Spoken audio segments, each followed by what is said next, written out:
સવિતાવાળાને ખાસ વિનંતી. હા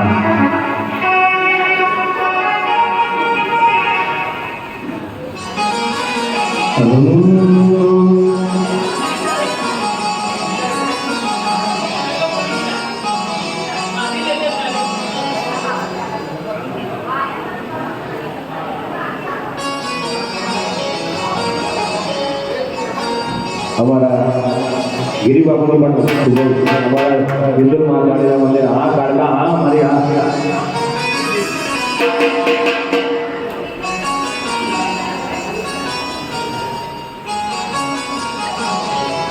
अरे वाह हमारा भुआ जी ने स्वागत हमारा सविता बा करશે.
કોઈ મોજ લેવા આવ્યા છે, કોઈ સાંભળવા આવ્યા છે. આ ભગવત કથા એટલે જીવનનો થાક ઉતારવા માટેની છે આ વસ્તુ. કથા નું સીધું કરો તો થાક ઉતરે, બાકી સાચા અંતરથી તમે આપણો ને તો થાક ઉતરે. પછી બાપજી વહેલા વહેલા આવી જાય, બધું બગાડે જાય, તમે 4 જણા આવ્યા હો તો એમાં મોજ ના આવે. જય ભગવાન. સાચા અંતરથી આવ્યા હોય તો સવારે વહેલા બાપુ પહેલા આવીને બેસી જાઓ તો આનંદ આવે ભાઈ. પછી જો ભાઈ જન્મી તું જણજે તો હા એ તો વાત જન્મી તું જણજે તો ગુણવાન જણજે નહીં જણજે ધનવાન. જન્મી તું જણજે તો ગુણવાન જણજે નહીં જણજે ભણવાન નહીં જણજે ધનવાન. આ ધનવાન નહીં હો ભાઈ, હજુ પૈસા બાકી રહેશે પણ જનની માટે મા માટે એમને મોક્ષનો દ્વાર તો હજુ ઘણી વાર છે. હજુ 20-25 વર્ષ જીવવાનું છે ગરીબા. શું કહું છું? 20-25 વર્ષ તમારી સેવા લેશે, તમને આશીર્વાદ આપવાના છે. આ કોઈ જવાનો નહીં, પણ એ 3 દીકરાઓને ધન છે. ખરેખર જીવતો જીવતો ભાગવત બતાવો ને એ અત્યારથી અમને મોક્ષ મળી ગયો. આ સપ્તાહમાં હાલથી અમને મોક્ષ ગતિ મળી ગઈ.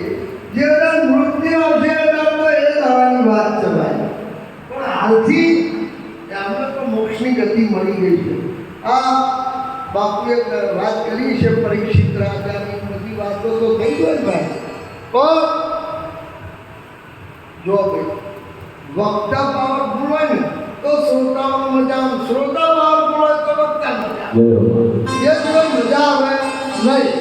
ઢોલ વગાડનારો મજબૂત હોય તો ગાવા વાળા મજા આવે, પતિ મજબૂત હોય તો પત્નીને મજા આવે, પતિ મજબૂત હોય તો પતિને મજા આવે. બધી મજા મોજ એના અંદર છે. અને ભૂખો મજબૂત હોય તો મારે મજા જય ભગવાન. દરેક આ મારા ભાઈ બહેન માતા બધાનું શુક્ર ખૂબ મજા બોલું છું. આ બધાને મજા બોલું છું. આયા છો સમય વાપર્યો છે તો મારી શિકોતરનું વરસ કરી લડી તમારું કંઈક અધૂરું છે પાર પાડી આપ્યા ભગવાનને એવું કહી દે. મારી સત્તામાં આવે છે ભાઈ, મારી સત્તામાં આવે છે. પતિને સમજાય કે ગમે તેવો નઠોડો હોય ભાઈ, બાપુ સાચું છે. પણ બધાને મજા આવે હું શિકોતર આશી આપું છું. બોલો હે મારી સિકોતર હોત ના અમારું સુતો, મારી સિકોતર ના હોત તો અમારું સુતો. અંતર નિવાસ ભુવાની કના જય લખો દેવા. હે સિકોતર મારી અમારી મેરા ભાઈ રે, સારા પેટને સિકોતર ધરીમાં. હે અમારી ટાઈગર ના હોત તો અમારું સુતો, મારી સિંહણ ના હોત તો અમારું સુતો.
અહીંયા મારા કાળકાના ગરબાની અત્યારે મફા પછી આપણે કરીશું. બોલો કૃષ્ણ કનૈયા લાલ લગાવના મેલડી માતાની મૂર્તિ લાઈન બરાબર બારમીના કામના જુગાર હરખી નથી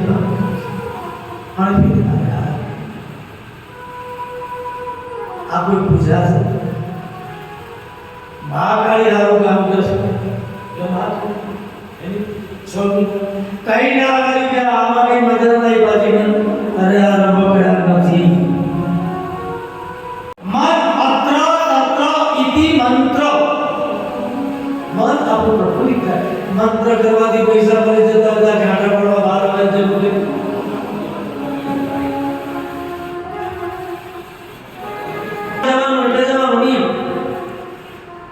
આમ કરતા કરતા એક વખત ગામમાંથી એમ કહ્યું કે ચલો ભાઈ આપણે બધાએ જવાનું છે દ્વારિકા અને જેને આવવું હોય એ 100 રૂપિયા ભરે ક્યાં જવાનું દ્વારકા હવે માજી ભાઈ પૈસા નહીં માજીની આગળ બાજુ કોઈ નહીં ફરિયામાં માજીનો કોટ ફરિયામાં બાજુ માજીનો કોટ માજી કે કર્યું કરે એટલે સંગવા પૂછવા આયા કે રે બાબા આવું છે દ્વારિકા કે હા 100 રૂપિયા ભરવા પડશે અત્યારે નામ તો લખી દો પૈસા આવશે ભલે કઈ વાંધો નહીં બા પેલા એક નામ લખી अब આ ઘેર ઘેર બાય પછી પેલા પાડોશમાં છોકરો તો ચંપકનો ત્યાં ચંપકનો છોકરા બોલાવે કામ આય લે આ 5 પૈસા જા ટપાલ લઈ આય એટલે પછી પેલો છોકરો ટપાલ લઈ આવ્યો એમ કહ્યું કે બા શું હતું કે ટપાલમાં કોણ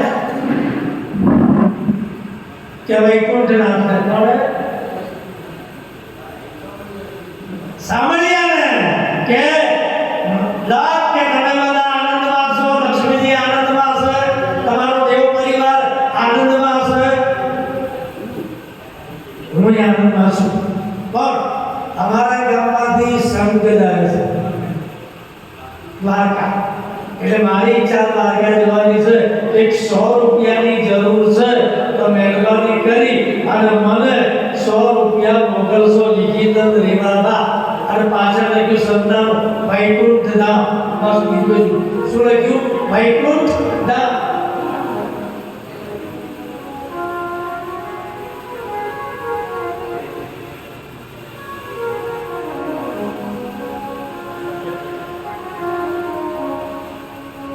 વૈકુંઠ ધામ લખી અને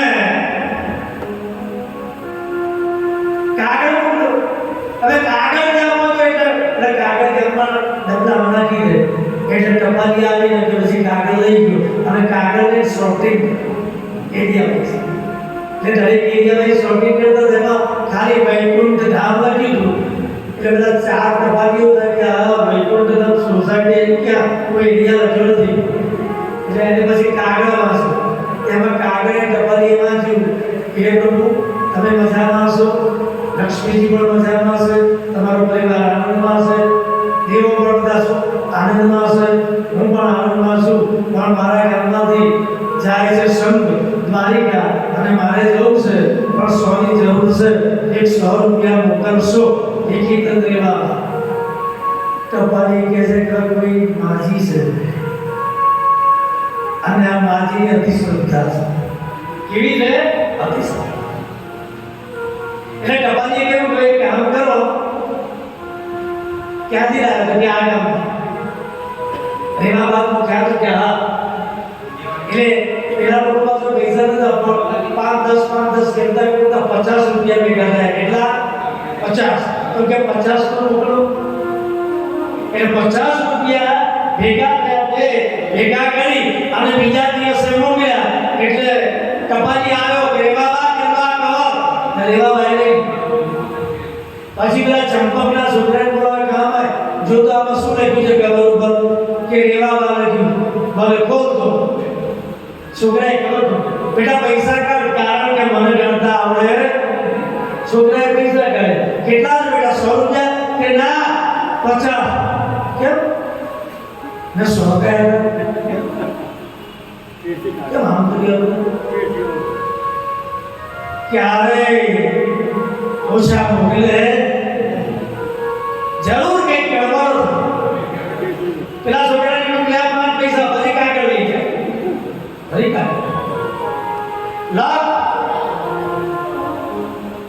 કે પ્રભુ તમે પૈસા મોકલ્યા બરાબર છે, પણ જો આ દુનિયા કેવી થઈ ગઈ છે, આ કમાનીઓએ પૈસા તમે 100 રૂપિયા જે મોકલ્યા એમાંથી 50 લઈ લીધા અને 50 મોકલ્યા, તમારી 50 રૂપિયા થઈ ગયા.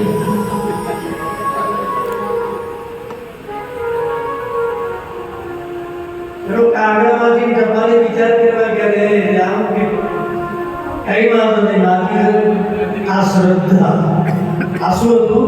શ્રદ્ધા.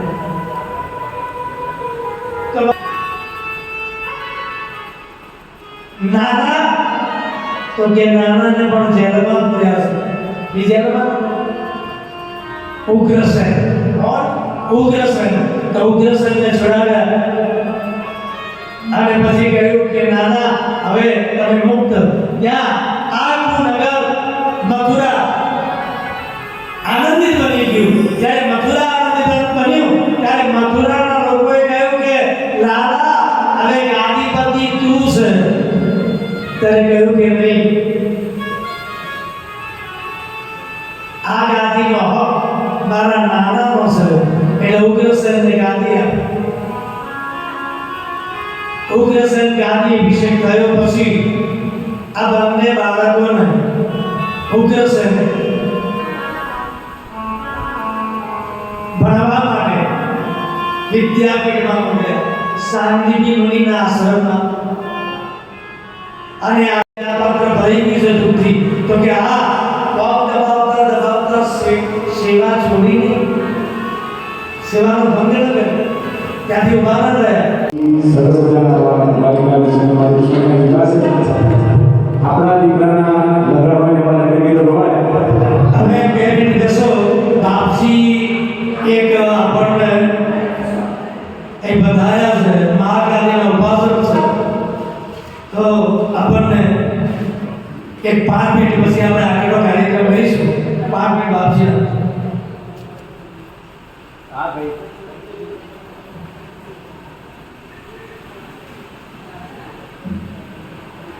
बोलिए श्री पार्वती भगवान की जय, सदगुरुदेव की जय, महाकाली माता की जय. वसुदेवं सुतं देवं कंसचारो नमः देवकी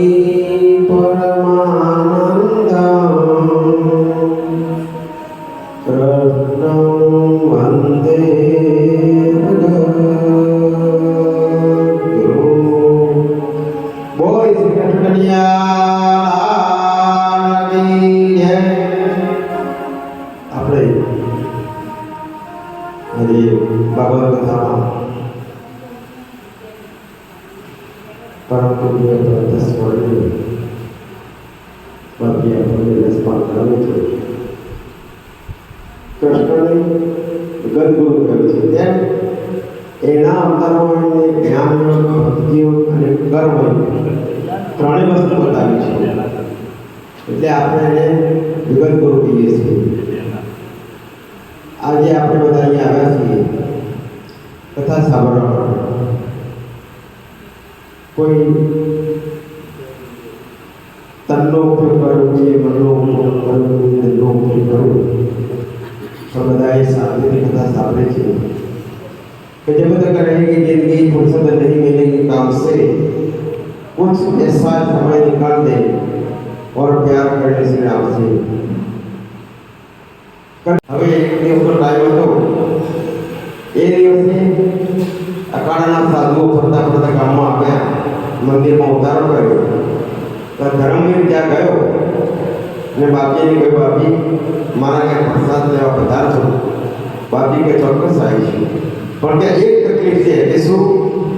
કે મારો ભાઈ છે પૂરેપૂરો નાસ્તિક છે. તમને કંઈ કદાચ આગું પાછું બોલી જાય તો તમે એને ક્ષમા કરજો. ક્યાં વાંધો નહીં. કર્મવીરને કહ્યું કે જો ભાઈ મહાત્માઓ આવવાના છે અહીંયા, તો શાંતિથી રહેજે. કેવું છે લેવડમાં પૂરેને રહીશ. તમે તારા તમારા સંતોને જમાડજો, નમન કરજો, જે કરવો એ કરજો. એ જશે એના વિચાર પછી હું બહાર નીકળીશ. સંતો આવ્યા, ભંડારો થયો, બધા મહાત્માઓ નીકળ્યા. એમાં જે મહંત હતા એમને કહ્યું કે ભાઈ મારે તારા બહેન બનવાનું છે. બધાને વિદાય કર્યા. બાપજી સાથે જ બહાર ઉભા રહ્યા. પેલા ભાઈએ વિચાર કર્યો કર્મવીર, હવે આ બધા જતા રહ્યા છે, હવે હું શાંતિથી બહાર નીકળું. જેવો બહાર નીકળ્યો એવો મહાત્મા એને પકડે મહાત્માનું ટુકડા એને પછાડી સાથે પર બેસી ગયા કે બોલ રામ નામ બોલ. કે ના રામ નામ તો નહીં બોલું. કે જો તું રામ નામ નહીં બોલે તો તારી ઘરથી દબાઈને મારી નાખીશ. પેલાએ વિચાર કર્યો કરવાના એ વખત બોલું પછી નહીં આમાંથી છુટકારો મહારાજ આપણે આપશે નહીં. ભગવાનનું નામ તો લેવું જ પડશે. એટલે મહાત્માને આગળ કહ્યું કે શ્રી રામ જય રામ જય જય રામ. ત્યાં બસ પોતાની ગતિ. મહાત્મા નીકળી ગયા. સમય સંજોગોના કારણે કર્મવીરનું મૃત્યુ થયું. એને એમના દૂત આવ્યા, લઈ ગયા. એનો ચોપડો કર્યો કે ભગવાન આ તો દુષ્ટ માણસ છે, આને જીવનમાં ક્યારેય નામ લીધું નથી, પણ એક મહાત્માએ બળજબરીથી આને નામ લેવડાવ્યું છે, એનો ફળ આપો. એટલે ભગવાન કે ભાઈ જે રામ નામ લીધું છે એનું ફળ મળે છે. કર્મવીરે કહ્યું કે રામ નામની કિંમત શું? એ ભગવાન ધર્મરાજે કહ્યું આ તો આપણને ખબર નથી. હવે આનું શું? કે ચલો આપણે ઇન્દ્ર રાજા પાસે જઈએ. એટલે એમને કહ્યું કે ભાઈ તમે પણ સાથે જાઓ. એમને પણ લઈ ગયા. ઇન્દ્ર રાજાને ત્યાં ગયા કે પ્રભુ આ દુરાચારી આત્મા એને એક વખત રામ નામ લીધું છે, તો રામ નામની કિંમત શું? ઇન્દ્રએ વિચાર કર્યો આપણે આટલું બધું કરીએ પણ આપણને પણ ખબર નથી કે રામ નામની કિંમત શું. કે આ તો હવે પ્રભુ ભોળાનાથ જોડે જવું પડશે. કેમ કે રાત દિવસ એ કામ કરે છે. ઇન્દ્રએ એવો વિચાર કર્યો કે આ ભોળાનાથ જોડે નહીં પણ પહેલાં બ્રહ્માજી જોડે જઈએ. તો બ્રહ્માજી જોડે ગયા. ત્યાં ભાઈ વિગતવાર વાત કરી. બ્રહ્માજી કહે રામ નામની કિંમત શું એ તો મને પણ ખબર નથી.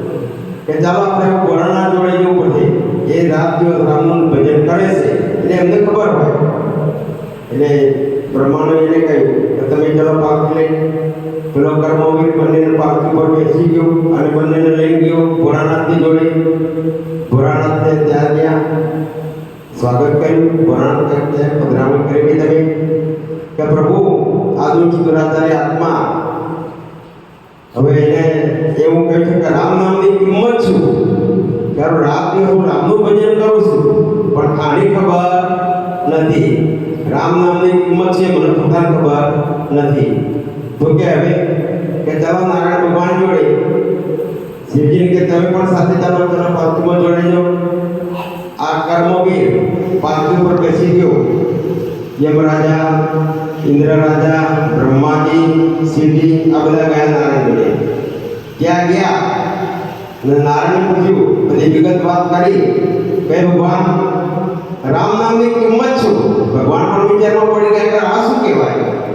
કે વાંધો નહીં, નીચે ઉતાર્યો, ખોળામાં બેસાડ્યો. કે જુઓ રામ નામની કિંમત શું તમને સમજાણી નહીં?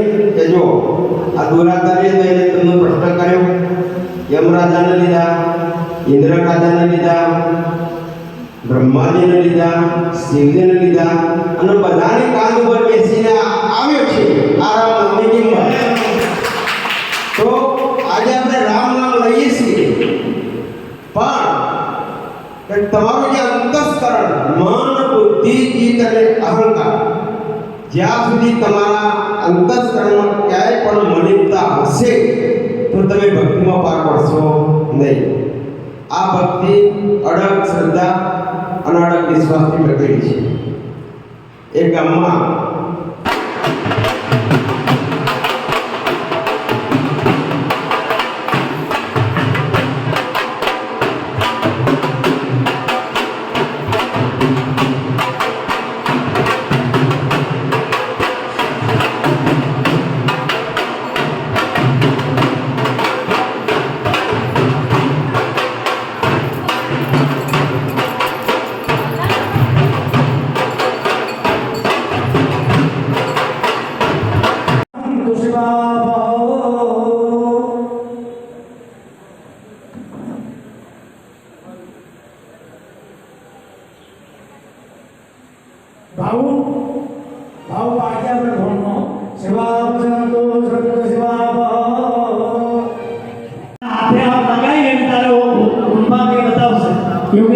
બતાવશે.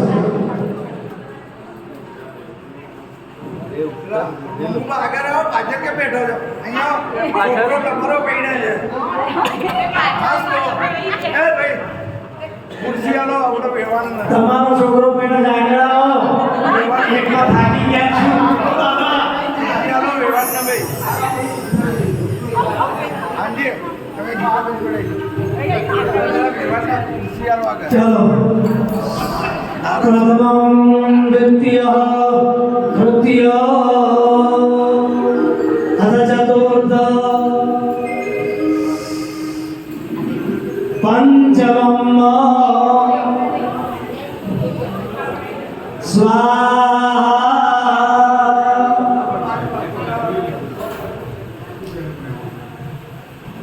ચલો ભાઈ પહેલું મંગળ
મારી ઈચ્છા હજી અધૂરી છે માતાજીને પ્રાર્થના કરી માતાજીને સંકેત આપ્યો તો ચિંતા ન આવતા વર્ષે માતાજી કરાવશે તો દેવી બાબતનું આયોજન કરીશું જય અને મારી મુખ્ય યજમાન થશે અને જો માતાજી મને એટલા પૈસા આપશે તો 251 લોકોને લઈ મારી આવવાની ઈચ્છા છે જૈનને ભાઈ દેવી બાબતનું પઠન કરશે મારા ગુરુજી મારા ભુવાજી બધા આપ મારી બહેનો દીકરીઓ બધાની હાજરીમાં પ્રસંગ થાય એવી મારી શુભેચ્છા છે આપ સૌ મને આશીર્વાદ આપજો કેની ઈચ્છા પરિપૂર્ણ થાય.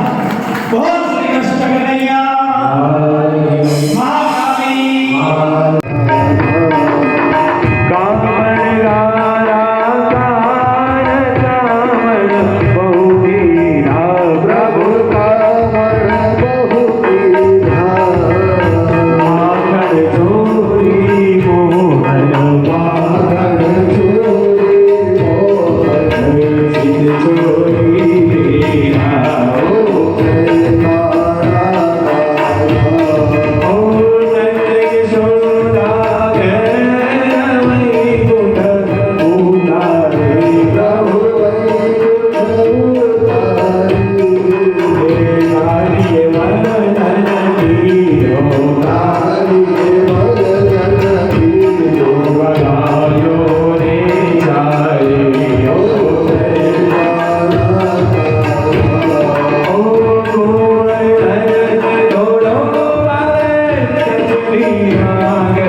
રાજમાર્ગને